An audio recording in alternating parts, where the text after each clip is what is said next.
Hey, how's it going? Today I wanted to talk to you about your heart.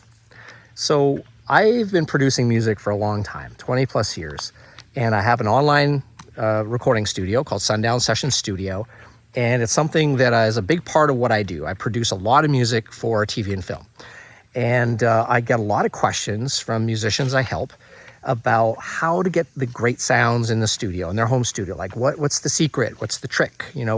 How do you get those world-class sounds, at home when you're doing it yourself? So I have certainly taught a lot of people about how to do that, and I have a lot of tips and so on. But the thing is, the most important part that I want to get across from this, and the biggest problem that I see with indie music, is using your head over your heart.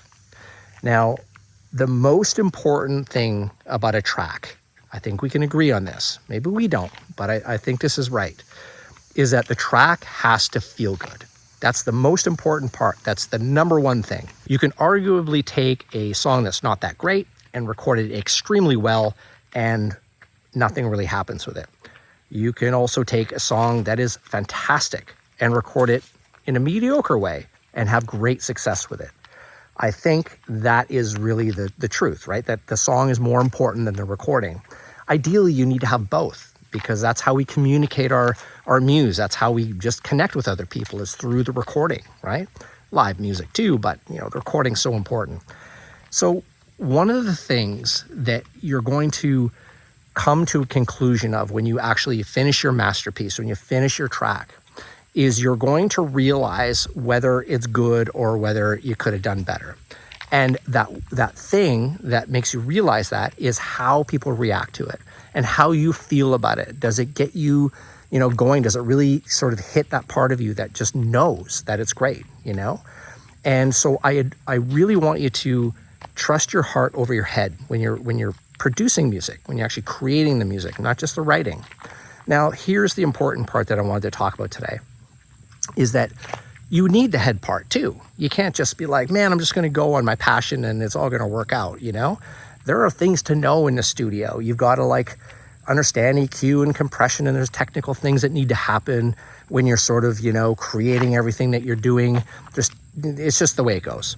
And the thing about that is, don't assume that you have to have everything perfect, okay? So one, the recording doesn't have to be as great as you might think it does. You can let things go. Also, you need to know that there's a whole world out there waiting for you to serve you. You can delegate, you can hire, you can ask, you can barter. You can get people that are better than you at things to do that. I do that all the time in life in general. If I was going to build a house, right, tomorrow, I wouldn't do a very good job because I don't really know how to build houses. I could get really good at that, right? I could knock that out, no problem. It would just take a long time, so kind of a problem. Taking me years to learn how to do that. Probably you too, unless you're a contractor watching this. But the bottom line is, you've got to figure out how are you going to get your music out there, and how are you going to hit the head and the heart at the same time. Don't be afraid to hire people while you're learning how to do it. It takes a long time to do it well. If you're trying to get into being a music producer and maybe even mastering and all these other things, they're art, man. They take a lot to do. You got to put your 10,000 hours in there. So hire people within your budget to help you out. You can be the chef. You can, have all the recipes and have your sous chefs doing all the stuff for you. Okay, there's nothing wrong with that. You're still the chef of the kitchen, all right? So anyway, leave me a comment below. Let me know where you're at in your journey.